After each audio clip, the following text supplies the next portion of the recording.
Welcome to X-Men Evolution, episode 16 of Cyclops is Waiting for Me, an X-Men animated recap podcast. I'm Rod. This is the second time I've said episode 16, even though you guys didn't hear the first one, because we changed plans with another episode. And I'm JC, and I just want to take a moment to thank again Stephen E. Gordon, who was on our last episode, Bada Bing, Bada Boom, shared a ton of amazing insight around X-Men Evolution. Cyclops is Waiting for Me is our weekly podcast series. We're going back and watching every single X-Men animated episode that we can find, along with some bonus episodes. Our first series started with the original X-Men the Animated Series, building up to the release of X-Men 97, which we thought was coming to Disney Plus in 2023. To date the podcast, when we're recording, it is right after New York Comic Con has concluded.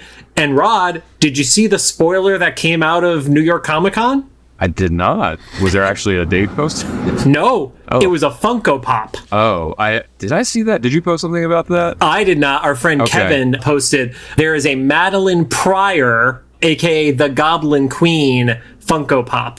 And It's labeled as X-Men 97, not just a generic X-Men one. Okay. So that means we're going to get a certain story for the people who know what it is, most likely in X-Men 97. Rod, you're lucky you don't know who that is, really. Yeah, I've only heard you and a couple of the guests mention her, and it has something to do with Scott, right? Yes. Okay. Yeah, that. And I saw at Target, they had the bigger size 97 action figures that are more along the lines of the regular figure size. The legend size, yeah. Yeah, and I don't know, I hope I'm not rubbing you the wrong way here, but I wasn't too impressed, especially for being almost $30. I feel like action figures blew up in price at a higher rate than inflation, which is wild. Yeah. You kind of compare it to things that were on the dollar menu 20 years ago, and maybe those things are $2.50 to $3 now. This went from a $5 toy to a $30 toy. That's absurd. Yeah, because I guess so when the Ninja Turtles Mutant Mayhem movie came out, it stirred this nostalgia in me. So I went and bought some. They reissued the old figures, and I bought. I want to say an action figure that cost me $5 to $10 when I was a kid. I think I bought for $15. That kind of made sense to me. It had to be the $5. There was definitely not something you were getting for $10 that is only up to $15 now. Yeah, it's hard to remember because I was so young, but it was one of those ones that transformed, so I couldn't remember if it was on the more expensive end or the cheaper end, or maybe in between or something. But right. It was maybe that was $8 or something. Yeah. Yeah, it made more sense to maybe $20 or something for something like that. But I saw that Wolverine action figure, and the only quote unquote action he had was you could change his head or put the cowl on his regular head. I don't know why both those options were there, but it was $20. I was that is wild. But I guess that's probably meant to just sit on a shelf in the blister pack. I don't know. I have too many figures at this point, so I cannot do the investment into more lines of X-Men figures. The VHS set is enough for me right now. I will buy more VHS sets if they do those, but I can't do every line of X-Men 97. I was sharing on our Instagram, Mondo released the Omega Red, which, I mean, that thing was $270 or something. Jeez. Because Mondo is absurd. Yeah. Anyway, some quick reminders. We're a recap show about a series that started over 20 years ago. There will be spoilers. If you don't want spoiled for you, pause the podcast, watch the episode, and come back. We are currently not sponsored or affiliated with Marvel Animation, Disney, or Disney Plus in any way. And don't forget to follow us on social media at Cyclops IWFM Pod on Instagram, TikTok, Threads. I'm going to still call it Twitter until that person burns to the ground, and Facebook. And of course, make sure to follow us on your favorite podcast service and give us a rating if you feel nice enough to do so. Yes, please. Now onto the show. Today we're going to be talking about Season 2, Episode 3, titled Power Surge. It aired October 13th. Oh, wow. Okay. 2001, and currently since has 7.4 star rating on IMDb. I just say that because it's also Friday. Well, I didn't say Friday. It was October 13th recently here too, so we're starting to sync up. Oh yeah, timing. That's oddly close. Yeah, we're recording on the 16th, so that's a weird vibe. Oh, also, I think, well, this is probably way after, but if you came here from this Probably Not Aliens podcast, welcome. This is vastly different than that, but I feel like it's a good overlap of fan bases. I had a great time doing basically what I do here, not knowing what I'm talking about, and having someone else explain. Tristan, great, very patient man who was trying to explain a lot of history to me, and I was asking a lot of dumb questions. So it's a very good teacher. Also, go check out his channel, Step Back History, because he can teach me, he can teach you. Make sure to remind me, and we will put a link in the description to give them some love back for having you on their show. Yeah, this episode episode was called Power Surge. Without going into too much spoilers, I feel like there was like a surge protector on this episode. I wasn't disappointed, but based on the thumbnail and the description, I thought this was going to be a lot more. Yeah, the thumbnail gave me Scarlet Witch vibes.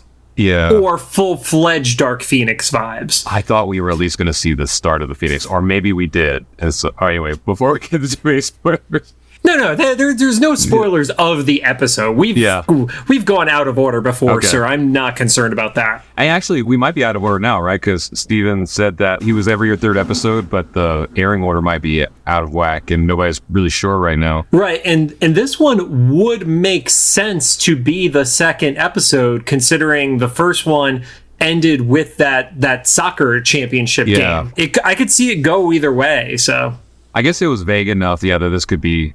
That last episode could have happened whenever, but yeah, so speaking of, this one opens up at a convocation at the school auditorium because the girls had like a winning soccer season and Jean is getting presented with her award for MVP. And then in the audience, I was able to find out through the captions that British girl we met the first episode was Risty. I made sure to read it several times because, these captions have typos in them all the time. They're about as good as our TikTok captions, yeah. And it said it over and over again, and I'm pretty sure that's what all the other characters said, so... Yeah, it is Risty with an R, no doubt. Yeah. I don't know why Jean was shocked that she was given the MVP trophy. Yeah, because they would. Because she acted genuinely surprised. I feel like that's kind of like when Taylor Swift wins a Grammy, right? She's like, "Oh my God, really?" Me? He's like, "Yeah, you were like one of 3 artists that sold like music in this year, like at a measurable rate."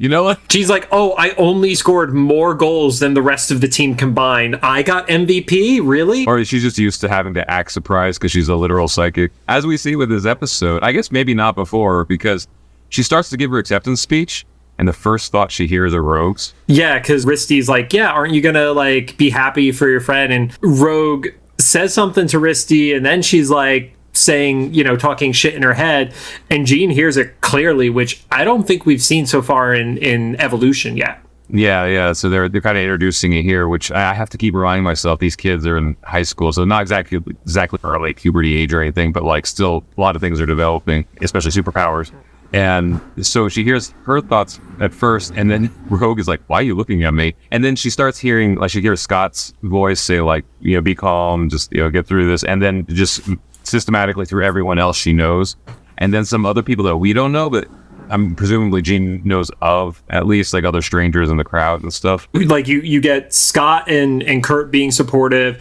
You get Spike and Kitty, who are kind of like what's going on? She's kind of tanking, and then it jumps over to like randoms who are just like, "Oh, she sucks." Like, she's having a breakdown. So she gets really overwhelmed by all the voices. This kind of reminds me, if there's anybody who remembers that show Heroes, my favorite character on there was Matthew Parkman, because... Oh, the guy who I hated in Star Wars, yeah. Oh, I forgot. Is he in Star Wars? Yeah, I guess he's in anything J.J. Abrams directed, right? Yeah. They do kill him, so it's okay. Okay. Well, he's usually like, besides Heroes, he's usually like a bit part that comes in and out in J.J.'s stuff. And so and Heroes was JJ adjacent, I guess, because there was like that slush show stuff and things in there. Anyway, he was my favorite character because he had the power that I thought I wanted until they like started showing how it kind of works. Like, oh, I'd want to be able to read people's minds, and he's like, you don't want to hear what people are thinking all the time. No, it starts to suck a lot. And it reminds me of a scene where he got overwhelmed as well, except Jean has the potential of the Phoenix in the, not in this series yet, but like in the canon of X-Men and stuff. This is the cold open right before the credits. So before the credits roll, they kind of like imply that she passes out. I actually started writing that note. Yeah, I thought she like full on like lost consciousness as she was bumping into the table, like just from being overwhelmed. And when it comes back from the opening credits, we find out that I don't know if the table getting knocked over wasn't as dramatic as because I feel like a full 8-foot table falling over would be a pretty big deal for an award ceremony. I don't, because this school didn't care that their principal almost got killed by a scoreboard. Fair point. This school is like a little nervous about somebody like stuttering over their words. They don't care about property damage at all. They are totally okay with it. So we find out Jean just kind of stumbled more than anything, bumped into the table, and she did rig her trophy. And she comes back pretty quick because the trophy, when it fell on the ground, like the head popped off of the statue. And so she's like, "Hey, lost my head there for a second." So I was like, John's favorite. She makes a pun and carries on. I hate it. I hated it so bad. And she goes on with her speech. It seems to go off without a hitch from that point on. And when people are leaving the auditorium, it's so funny. I said Evan here, and then for the whole episode, I just couldn't remember his code name, Spike. Evan seems to want there to be like a skateboarding team, so he could be an MVP of that. And they're like, no, that's not really happening. Schools never have a skateboarding team. Right. And didn't we only just in this most recent Olympics get skateboarding or something like that? Oh, I didn't even realize that. I mean, that's how much... I think maybe this Olympics, and I could be wrong because I haven't watched the Olympics, but I want to say that's what it was. That's wild it took that long because, like, whatever you think of the sport, it is pretty physical. I guess maybe they're having a hard time, like, figuring out how to, like, regulate it or score it or something, maybe? I don't know. The problem is every single skateboarder would fail the drug test. They had to make an exception for these certain categories. Yeah, literally there's an asterisk in every single Olympic skateboard record. Yeah, listen, this is not performance enhancing. This is just the norm. Yeah.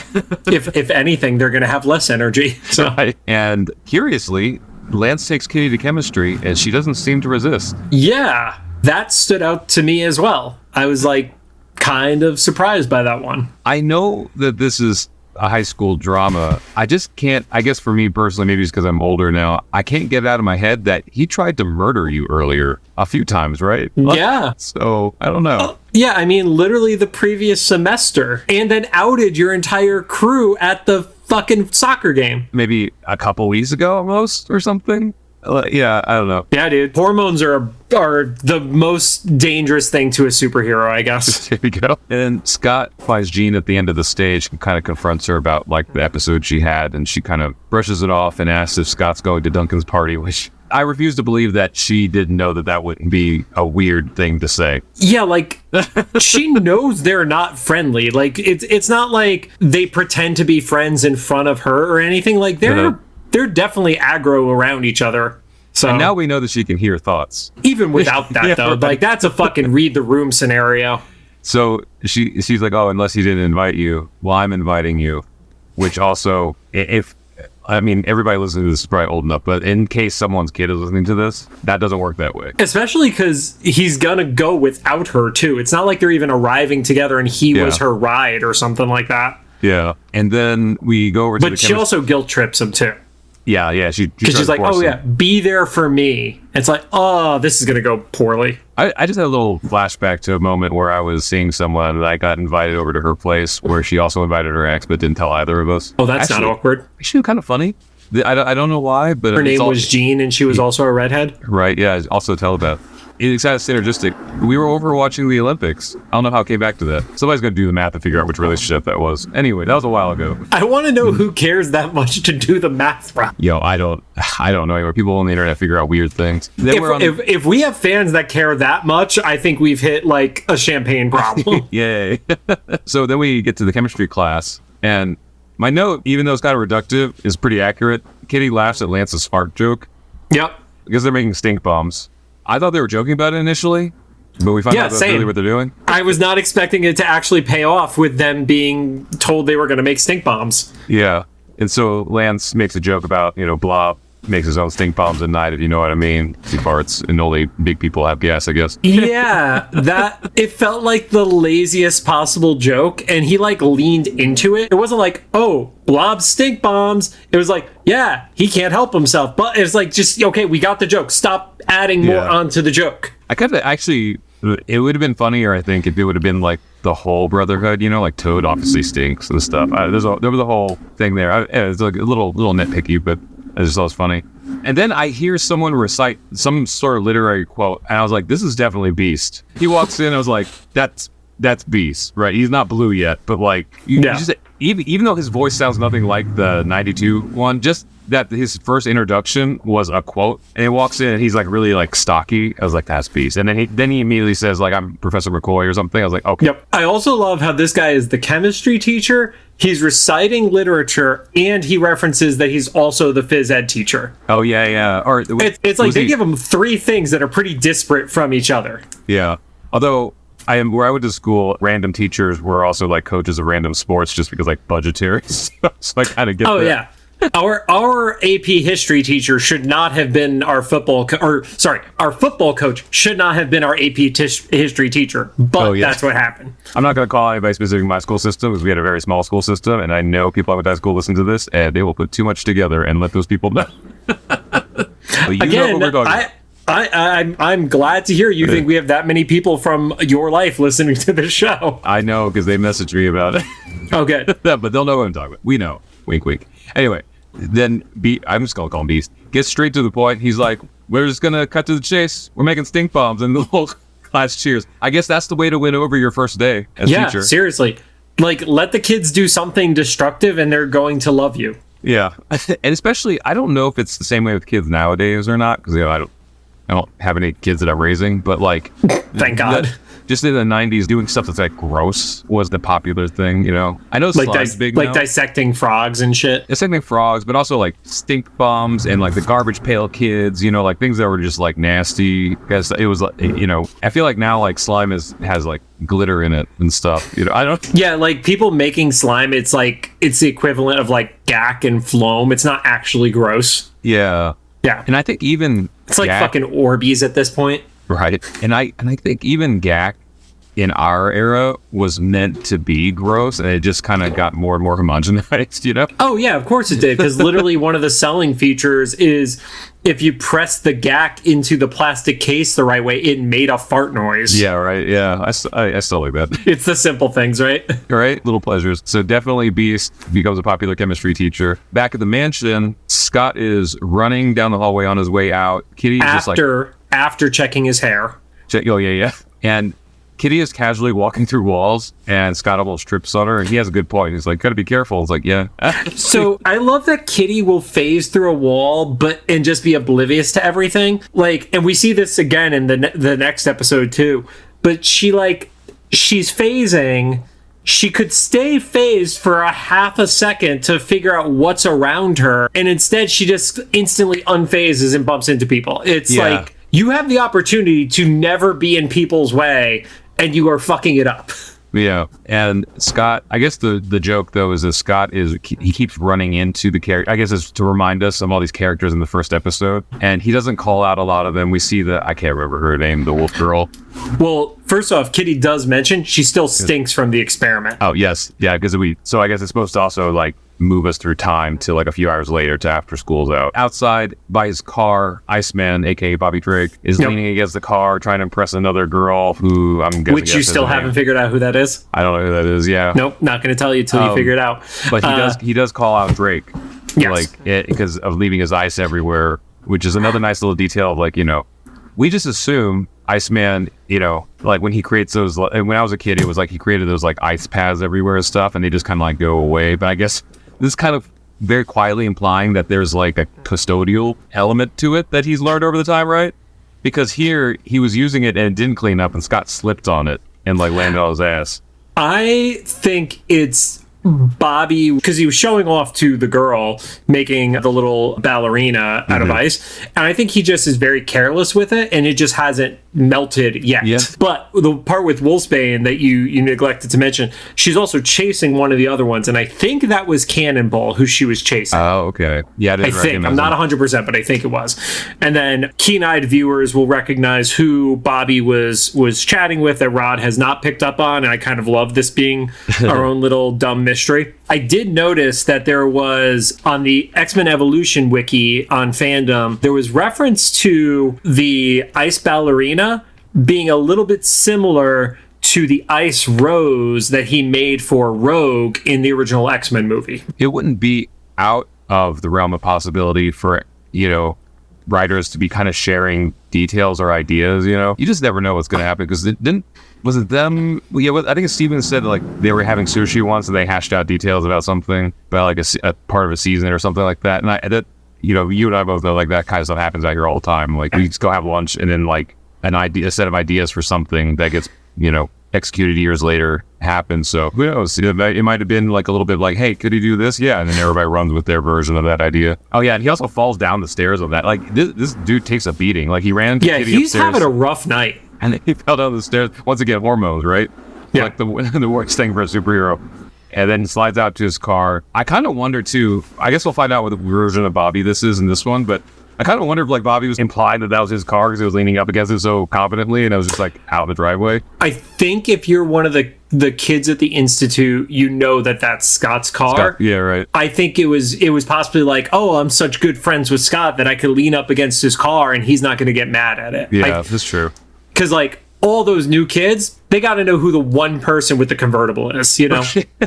Like, you know that Wolverine will stab you if you touch his motorcycle, and Scott is not going to freak out if, you know, you're near his car. So, or maybe this is the learning moment. So then we get to Duncan's party. Duncan, I guess, is showing off to Jean, but clearly also displaying that he doesn't know how soccer works. Because he, like, tosses the ball by hand. And he literally has it hiked to him. It's not just like it's a throw. He literally calls for a football hike on it. So I was actually genuinely curious, was this a scenario where they wrote football in the script, it went to whatever the animation studio was, and then they added in the dialogue of Jean like yelling at him that it was American football or something like that? Because I don't remember seeing her lips move when she said that. I feel like that was like an off-camera shout. Yeah, that's funny. I mean, that'd be a good fix if there was a mess up. Yeah, because he tosses a soccer ball and then out the window. So it wasn't even like he was trying to pass to somebody. He was like trying to make like a field goal. You're throwing that angle, dude? Like, that is the most perfect curveball throw to go up and go that far on a soccer ball. So yeah, and it goes outside the house and hits Scott in the head just as he's getting out of his car. And he goes back in and they have that conversation about like, hey, this isn't football. And then Risty's like, not where you are, not for you guys, but where I'm from, it is. There's a good possibility that might have been like the quick fix instead of replacing an entire scene. It just felt very, very weird that the football player was throwing a soccer ball. Yeah, or they were leaning into like how dense he was. Yeah, or I guess it was like, yeah, they were celebrating because that was, you know, Jean's MVP sport, but it was a weird shot. That's all. And I had here, Rogue is definitely drinking quote unquote water because Rogue wants to leave and Risty's like, why? He's like, well, I'm done celebrating like Jean's popularity. And she takes a chug of like the water bottle. I'm like, yeah, that's definitely water that she's throwing back. Well, she also gives the like people like me, you know, don't hang out with people like that kind of scenario too. Like she definitely feels out of place being there. It's like she's popular in spite of herself and she doesn't want to be around the popular kids. Yeah, and she kind of tracks Scott as he walks in, and Risty calls it out that she has a crush. But Rogue insists on leaving, and Risty's like, okay, well, I'll go with you to make sure you're okay, but also I'm going to be mad if I miss something. We find out later why she left with Rogue. And we find out the next episode. Oh, yeah, next episode. Yeah, but don't jump ahead, Ron. We only spoil the existing episode. Right. When I had mentioned in the episode with Steven, I was like, I feel like there was something more happening with those two. And he was like, there is, just not what you think. He was right. I mean, and I had had that spoiled for me already, so that's why I was laughing when you said it too. Obviously, he was right because he wrote it. This is interesting because like at the time, it's like, okay, I guess they're just being good friends or something, but that was more than that. And then I wrote down Scott versus Duncan, angry ping pong. Yeah, I had Duncan and Scott have the most aggro ping pong match. Like taking people out type shit. This would be a great Instagram reel to watch in like real life. Yeah. It kind of reminds me, what was it, Balls of Fury? Remember that movie? Never watched. I know the movie though. You know, if you were a fan of like the kickball one and stuff, it's right along the same lines, you know. Although thinking back, I haven't watched this since. There's probably some stuff that didn't age well because they go to like China or something to train part of it, and that can't have turned out well that time period. But no, it cannot have. But this is one of those matches where, like, in this show, without her telepathic powers, Jean, you know, can sense the pheromones in the air or the testosterone. Because up until this, you don't know if she's like privy to what's going on between those two. Now it's very clear because she even like calls it out. She's like, "Come on, guys," and then she stops the ball. Telekinetically. Yeah, telekinetically.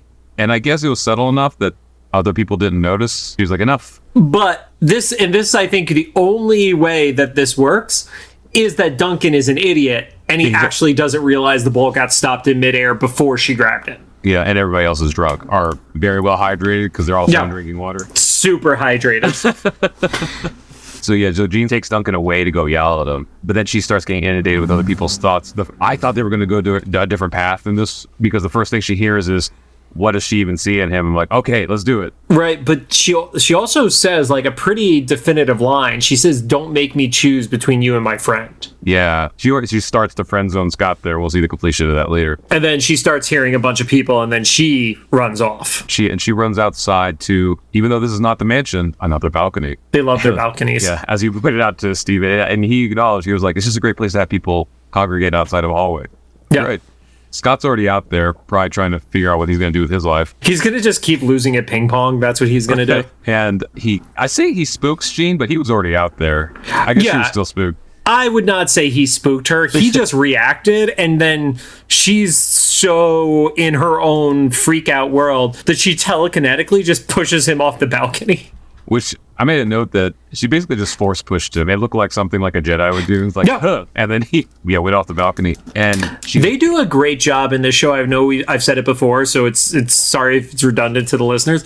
They utilize the commercial breaks so well in this show. Yeah. Oh, yeah. And a lot of it is with people falling off cliffs. She reacts fast enough that she catches Scott telekinetically right before he hits the water, and he's like relieved. But then I think Duncan comes out. Yeah, she saves him when he's like within arm's reach of the pool. Duncan comes outside, and you hear him splash into the water.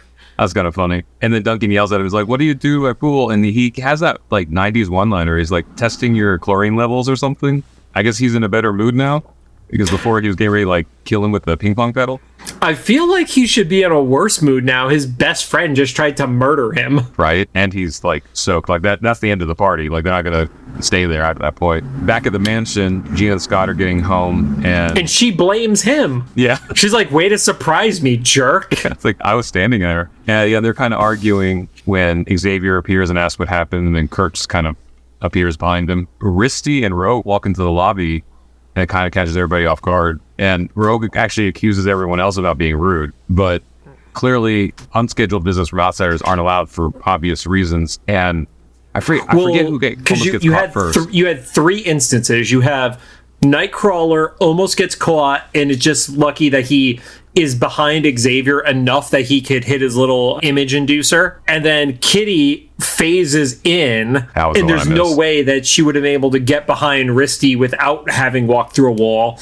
And then Logan pops his claws, sees just in time, and turns around with the apple still on his claws. And he's like, well, yeah, I guess I'm not the only one who doesn't follow rules. Logan's was my favorite because there's like it's either a Family Guy or a Simpsons meme that was something similar where there's someone that walks in, grabs something, and just nopes right out in one motion. Oh, it's Homer Simpson when he sees, or Grandpa Simpson when he sees Bart working at the burlesque house. Yes. Yeah. He puts the hat on. The same energy. I love it. Like he comes in, like he stab like an apple or something. Yeah. Like grabs it and then stabs the apple and then immediately turns around. Like, okay, you go. Maybe she didn't see that. At this point, I was like, oh, this is probably Mystique. Oh, that was your tip off? There was something like too much happened that there was no reaction to. Like Risty was not shocked enough for the near misses kind of scenario. Like the closest we got was she was like, when Kitty faced through the wall, she's like, where did you come from? It's like, I'm just quiet or something. I was like, maybe, but like people have been startled by far less in this show. And then everything. She clearly saw Logan like stab the apple. Right. So one of the comments online, and spoiler, we get a reveal about this next episode. Sorry. But people are saying online, if that was Mystique transformed, unless there is something with her new powers from the season 1 finale that changed her scent, Wolverine should have known that was her. That's a good point. Yeah. Huh. Or is that the reason? I don't know. So most people are just saying he should have known. Mm-hmm. I'm adding the additional, unless there was a change from the power manipulation. I'll bet that was part of either directly or implied conversation that I kind of half read and stopped when the season 1 finale got spoiled for me, that her power sets were expanded in ways that kind of covered a bunch of different grounds. Yeah. So Risty leaves. Yeah. And then we get Professor X kind of scolding Rogue of like, yeah, there's a reason visits need to be scheduled. Yeah. And then Rogue calls out Jean for reading her mind. Jean's like, I didn't mean to. Right. We didn't even hear it. Well, Rogue says internally, and maybe that was your audio because it did pop up on mine, but it was like, oh, you wouldn't treat Jean that way. And Jean responds by saying, oh, he doesn't treat me different than anybody else. And that's when Rogue is like, what the fuck, dude? Yes. Which, fair. Yeah. And so we go to another part of the mansion a little bit later, and Xavier's talking to Jean about controlling her powers, and that it may be that they're growing faster now than she can like learn them. Yep. Or it's just so much fatigue. Yeah. Oh, that's right. It was more of a fatigue thing. I guess we just weren't made aware of like their previous lessons or conversations and stuff, because that kind of makes it feel like she's been actively containing something since she arrived at the Institute. And I don't think we've touched on that yet.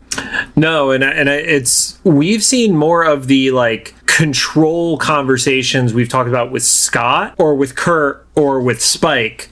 We've not really talked about it with Jean up until this point. Yeah, so I guess this is the introduction of that. Is this like all the stress finally get to her? I guess it's funny because it's a stressful time from a positive experience, because it's not like anything. She's not going through like the same sort of challenges like Boom Boom was last episode, where that's like she's busy because she's doing well. Like she's this MVP, she's on a soccer team. She just mentions in this conversation with Xavier she's going to try out for track and field, the thing they're really looking up for. So I guess that's why she's tired. And then the next day, and it's like, cool, I don't need help, I'm just going to get a good night's sleep. Yeah. But it's like, are you really going to get a good night's sleep if the next thing you're doing is trying out for track the next day? Right. Or even sleeping in a mansion full of people that know you and are probably talking about you because of all the stuff that happened in the last 24 hours. And don't forget all these new students who are probably all psychopaths from what we've seen so far. Like, let's be real. The original class, even including Evan, who has destroyed ceilings, are the better behaved group in the school right now. That's true. Yeah, because the first guest we ran into was Boom Boom, and she was just kind of a loose cannon. And then fucking Wolfsbane has just been like chasing people throughout the school. There's been fireballs shot overhead. It's not the healthiest like group of people so far. And so the next day, Beast as Coach Beast at the track and field tryouts, I guess he's the sole anything physical activity at the school, because we don't see any other coaches out there. And it's the people we know there are Duncan, Scott, and Jean. Scott and Duncan are kind of like going toe to toe, like trying to compete with each other. Yeah, they start going back and forth. Scott throws a javelin further than Duncan. Duncan does the pole vault better than Scott. And then they're racing on the track, and Duncan decides to elbow Scott in the middle of it and knocks his glasses off. Yeah, he like tucks and rolls his glasses. When his glasses fall off, I think all of us are expecting that to be the out moment, because that's very similar to other moments that Scott's been like out in the past. Okay, have you seen the reel of what happens when the track runner is going down and the little kid runs across the track by accident? No. Okay, there's a reel on Instagram. If it comes across my feed, I'll reshare it on the appropriate week for this going live. But there is a kid who runs out, and this dude tries to not murder this kid, but he just runs him over because he's going so fast he can't stop. Yeah. And it's just like, I was just picturing that in my head as I was watching the animation go down. Yeah. Then we see Beast kind of gives a look where he knows what's going on. Yeah. And but he plays it cool. He doesn't like make a scene out of it, but he does tell Duncan he's off the team. Like, yeah, he straight up is like, hit the showers, you're off. Yeah. Jean is, I guess it's the javelin she's throwing. It had the sharp end on it. And she's starting to get overwhelmed again with all the voices around her and stuff. And now it's affecting her telekinesis. Yeah. And so the javelin just starts torpedoing towards a bunch of people at like the starting line of the track. Yeah, it's Kitty, and then one of the notes was the girl Sydney, who was a bully to Kitty in her introductory episode, happens to be at this school now. I didn't put that together. I did not recognize it. It's a note thanks to the fandom wiki. I cannot take credit for that one. I wonder if that's going to be a storyline. They just need another character model. But yeah, so luckily Lance sees that this javelin is hurtling towards everybody, and he does like a little tiny earthquake and saves everybody's life. Oh yeah, because they fall. Yeah, so I don't understand what happened between these episodes. So I guess it kind of makes more sense that this episode happened after the one it did than reversed, because he was still a villain last episode, right? He's still a villain in every episode. I think Kitty just doesn't give a shit yet. Gotcha. Yeah, I mean, because it's still after the cauldron. I almost called it the crucible again. Yeah. So, like, yeah, I don't know. Fucking people date dumb people, you know? That's true. I want to get started on that. Yeah. He could have subtweeted a bunch of people in here. And then we see Beast help Scott up with his glasses. He doesn't make a big deal out of it, but he helps Scott up with the glasses before the javelin gets tossed. Jean gets overwhelmed. Then he helps him with his glasses. Then the javelin gets tossed. Then the girls get saved. Then Jean starts telekinetically throwing the shot put balls. Yeah. Which Hank catches 2 of them with his hands. Yeah. Those are fucking heavy. I don't know if you've ever done shot put, but those being thrown full force at you aren't something that you should be able to like just catch casually. I have not, because I can't easily pick up those. So exactly. Oh, shoot. Yeah, you could leave this in. Literally, as we're recording this, we just got the notification that Stephen Gordon was resharing our reel from his appearance on last week's episode. Oh, nice. There should be another. Are we using the other clip too? Yeah, I'm going to throw the other one up later this week. There should be another clip, and if I find more, I just hadn't. I was at Adobe Max when I was editing this episode, and so how dare you? How dare you? How dare you do stuff other than this show that doesn't make us money, Rod? Fucking selfish. So I was only able to find a couple clips that we had mentioned we were going to post. So there's probably more. I'll probably dig a little bit more of those. But then Scott dodges one and then shoots another one out of the sky that was going to kill Duncan, and it just lands through the principal's window, and that never gets addressed again. I am so curious about this principal scenario right now. I think it adds another penny in my bucket of like, this might be Senator Kelly, because he keeps experiencing these like odd things happening, you know. I still am on the side of like, there's got to be a powered person. There's got to be a powered person. I could see that too, though, because if it doesn't faze him all that much, you know, he didn't like scream when it happened. I mean, he was shocked by it, obviously, but like, you just want him to scream like a bitch. Just like, what's the thing? I guess we're still getting used to this universe, even though we're in the second season, of like, how normal is normal here? You know, because like they have earthquakes and stuff, and that doesn't faze people. They were cool with the scoreboard falling, cool with shot put balls randomly flying in through windows, like Blob almost having like a manslaughter moment during a food fight. Like, granted, they don't know there are superpowered beings in this world yet, but it is not a healthy world. Right. Although, I would say, like, as of, October 2023, I'm not sure if any of us would notice if any of that stuff was happening based on things and just everything that's happened in the last few years. You mean the fact that we've literally had aliens confirmed in some degree and nobody gives a shit? Yeah, and like 3 times. Like, it wasn't just once. It was like every year they're like, hey guys, just reminding you of the aliens. And they're like, yeah, okay, whatever. Yeah, they're called UFPs or whatever the fuck they are. Yeah. I'm still trying to like pay my grocery bill. Anyway, all that is also you're like a McDonald's cheeseburger costs $5. I don't give a fuck. Yo, you know what the most disappointing thing is? I don't really love Taco Bell, but every once in a while Mexican pizza hits the spot. And I just remember, I knew that it was not this way anymore because I've eaten there since, obviously. But like, I just remember in the 90s being able to like go to Taco Bell and eat like a king for $5. My one combo meal with 2 things and a drink was like $10. I don't know when that happened. That's insane. Anyway, all this exhausts Jean. She passes out, so all the chaos finally stops. Kitty and Scott rush Jean to the mansion, to their Met Bay area. Logan takes Scott to another room while Xavier probes Jean's mind. He's in there, and it's like a mess. It's kind of similar to how we saw in 92, like when things are really confusing in people's heads. Like, there's just a mess of images. It actually did a really good job, because you and I have kind of talked about, one of the things that is a little weird in this show is the transitions between scenes. And sometimes it's like the flash of moments, and we don't know if it's like, oh, is that like a psychic flash? And then we realize it actually is just their way of doing a transition here. I felt like this is like taking those flashes, but slowing them down dramatically. Yeah, so you can kind of see them. And it was a lot of stuff that had happened earlier in the day. It was basically the noise that she's had to deal with.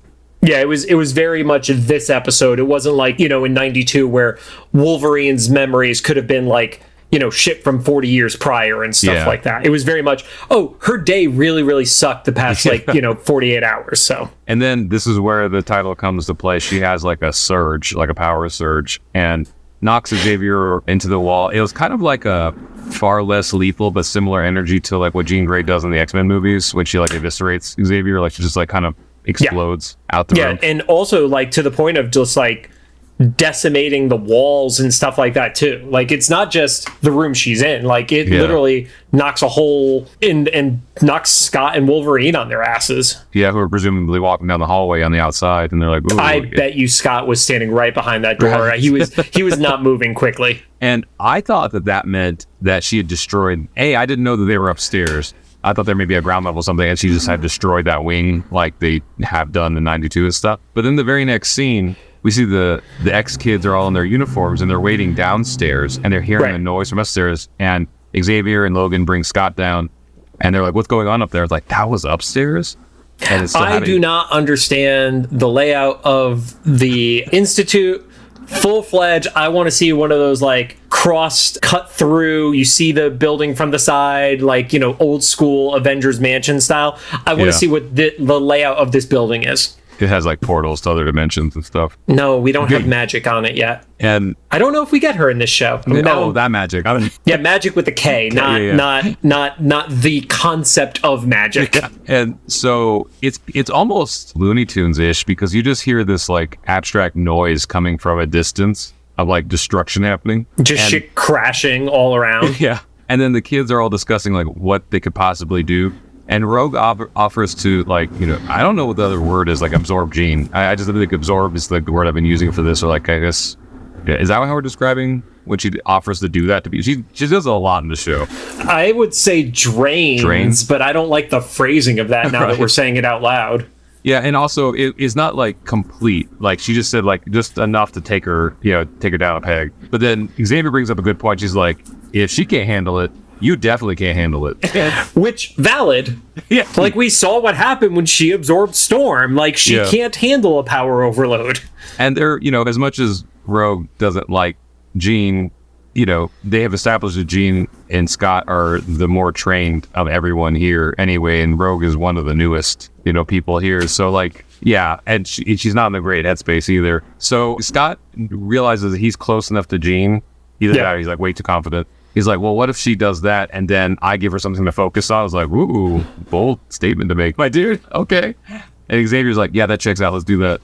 You just made it so inappropriate with your phrasing, Rod. What? Just how you said it just felt so uncomfortable. That's my gift. It is. Yes, it is. And so, although this show, you get way less insinuation than you did in the previous one. So at least you've matured. Yeah. They're also a lot less naive in this show, you know? So when they're supposed to be like a double entendre, they make it on purpose. 92 was close enough to the 80s where it was just general awkwardness. Be like, wait, what do they mean by that? And this one's like, no, this one they're banging. That one they're not. Like earlier in this episode, Rogue is throwing back bottles of water. Like, yeah, that's definitely what she's doing in that scene. So upstairs, my note here is Gina's going Phoenix when the team goes in.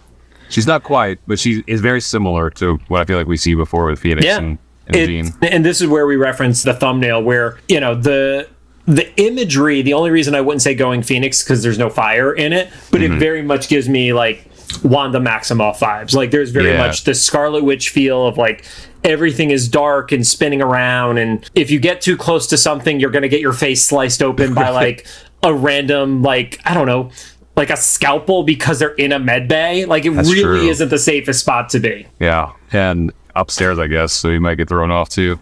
Yeah. But yeah, so they're there and they're like, all right, let's go. And I put Evan extremes into battle because he like... with a skateboard. Yeah, I'm like, what the fuck is wrong with this kid? That was for the poster. I don't know if they made posters of this moment, but that pose he had, that was like the Tony Hawk pose, right? Of like extreme sports. Oh, yeah. Yeah, that was definitely the same pose on like Tony Hawk Pro Skater 2. No doubt. And then Nightcrawler teleports Rogue directly into the middle of everything. Was she meant it when she said she was going to go in, and I don't know a better way to phrase this, so we're just going to go with what you mentioned from me earlier, but also I couldn't figure a better way. Rogue gets a little bit of a touch in, enough to get Jean to calm down a little bit, and then Scott can talk to her, but it's Rogue that answers. Right. It was like a part of her consciousness was in Rogue to the point where she was actually talking through Rogue, which we haven't seen before. But then as they keep talking, both Jean and Rogue start talking to Scott. Right, and the audio on their voices was overlapping at the same time. And then Scott is talking to Rogue as Jean, and they like got close. I legit thought he was going to kiss her. Me too. I was like, that's one weird, and I'm happy they didn't do it.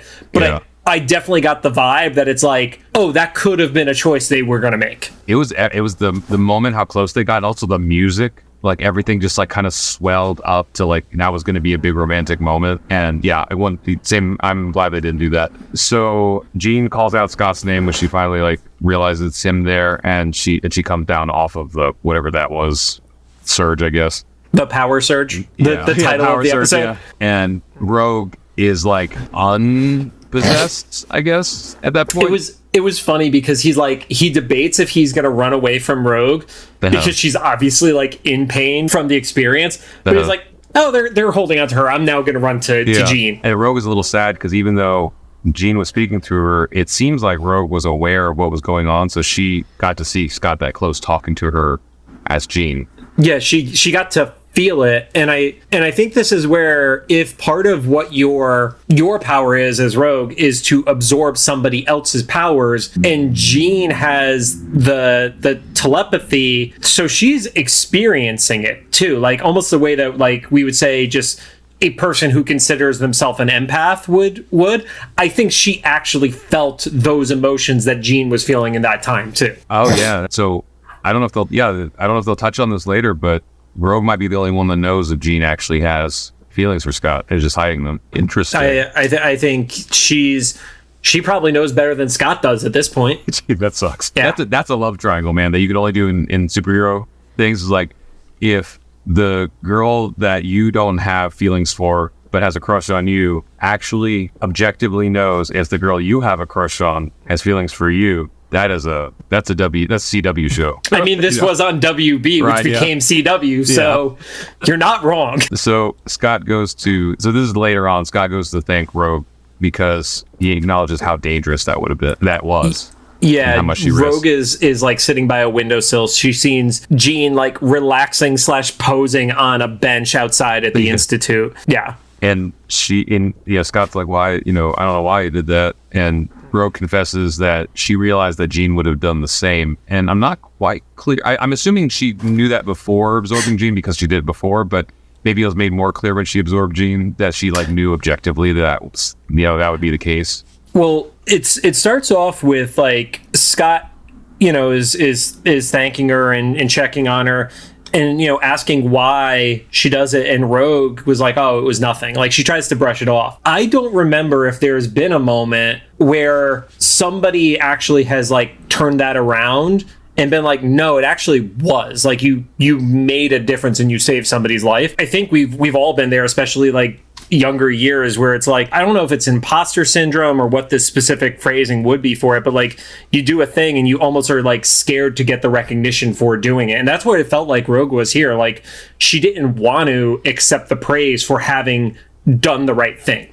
Yeah, no, I get that. There's a lot of times actively like, just don't tell anybody. Yeah. And then Scott's like, yeah, it was. And he's like, tell me why you did it. And that's when she was like, well, she would have done the same thing for me. And then Scott, I think this is what Rogue has needed to hear, because she's still, even though she's a part of the family, she still feels like an outsider within the X-Men. We would all do it for you. It was actually a really great, like, everybody gets a redemption moment here. Like, as much as shitty teenagers can be dumbasses to each other sometimes, like this was like, oh no, they are actually a family. Like it was a very cool moment with that. This has been an interesting series now that we're a season and some change into it with Rogue, to see Rogue in the context of not having to fend off a horny Cajun. And I kind of say that jokingly but kind of seriously, because in 92 like half her personality was trying to deflect Gambit. Yeah, she doesn't have her people yet. And I mean, that's kind of goes back to the 90s stereotype of the goth girl or the person who's buying Hot Topic stuff before Hot Topic has Funko Pops. It was a different like group. And all the other kids, even Kurt, they all look like the regular kid, even when he has his, image inducer on. She looks like the goth girl. The episode wraps up with Jean saying, I smell roses, and it's Scott. And he's like, yep, do you have that from Duncan? And then he tosses her like a crumpled up piece of paper. Which, here's the only thing. He didn't need to open it to realize it was from Duncan. It was pretty obvious it was from Duncan. I just assumed it was one of those just like folding cards that was on there, but he just like crumpled it just out of spite. Or maybe either way, same energy, same outcome. There definitely was a little bit of spite to it.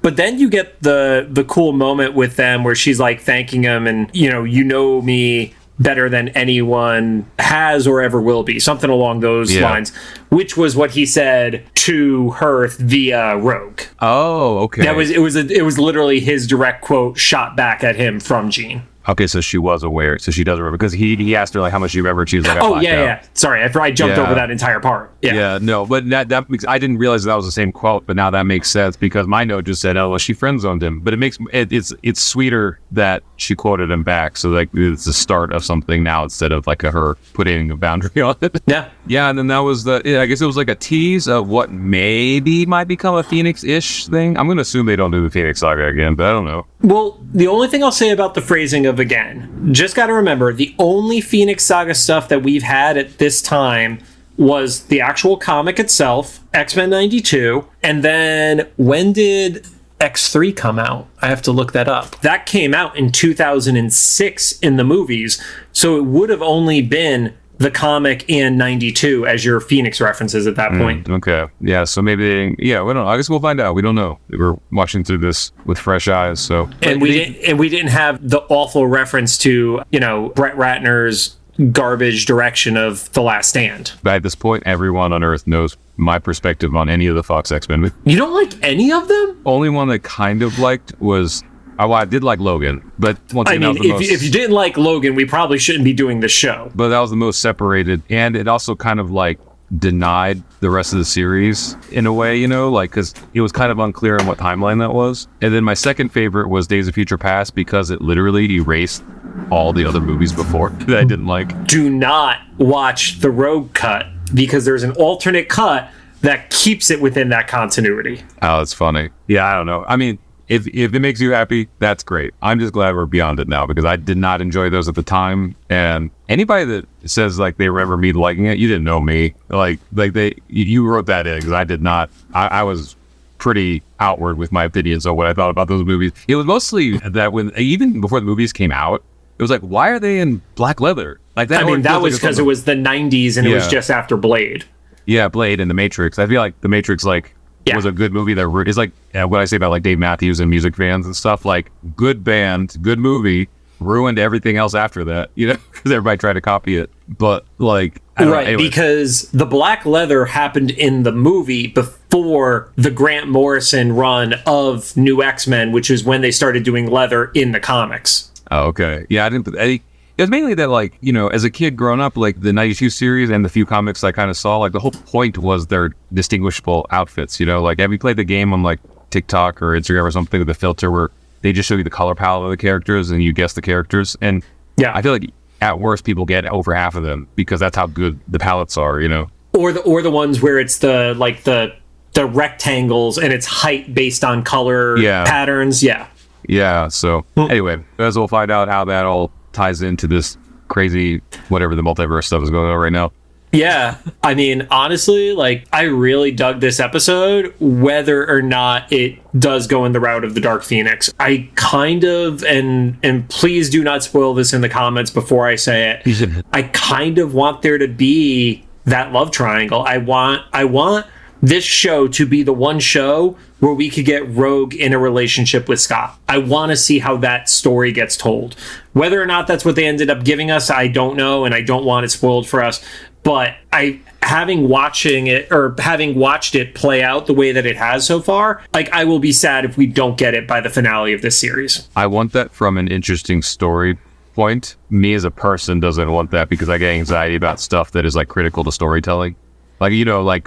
Whenever I'm watching a Goofy movie, I can't stand the part where Goofy finds out that Max changed the map. That breaks my heart. I usually skip it unless I'm in the theater and I can't. I just don't like that conflict. I know it's necessary for the storytelling. I don't know what it does to something in my brain. So you should never read any of the What If books, because it's what if Gwen Stacy doesn't die and Peter does instead? And you're just they get to the bridge scene and you just start having an anxiety attack, I feel like. Yeah, it's just, I was like, no, I would, Max, he's your dad. Anyway, I'll put the asterisk on this. I like this episode in the story, the series of what it's telling. Maybe by itself, it wasn't the most exciting, but it was definitely a part of a larger narrative that I'm excited to kind of see. Yeah, and I think what X-Men 92 started to lose a little bit in its latter seasons, because of the rules from Fox of not having season-long stories and stuff like that, we're getting a pretty clear continuity for at least the main X kids right now.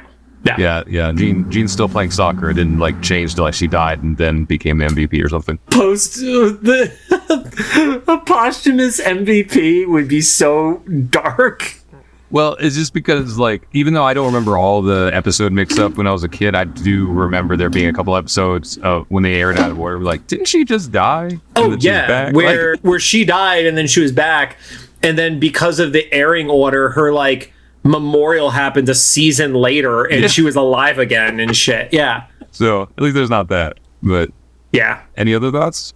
No, we still got one whole episode to go through tonight. Yeah. Okay, cool. Speaking of... Also, fucking Discord just wants to not work properly, so that's always fun. Right. Yeah, there's a phone not... I guess they have to be needing to do a phone update they haven't pushed out through or something. I literally hit update at the start of the Rod, end the episode. Thanks for joining us. Is there a tease for next week or is that a leftover? Oh, no, that was for... Fuck! Well, okay.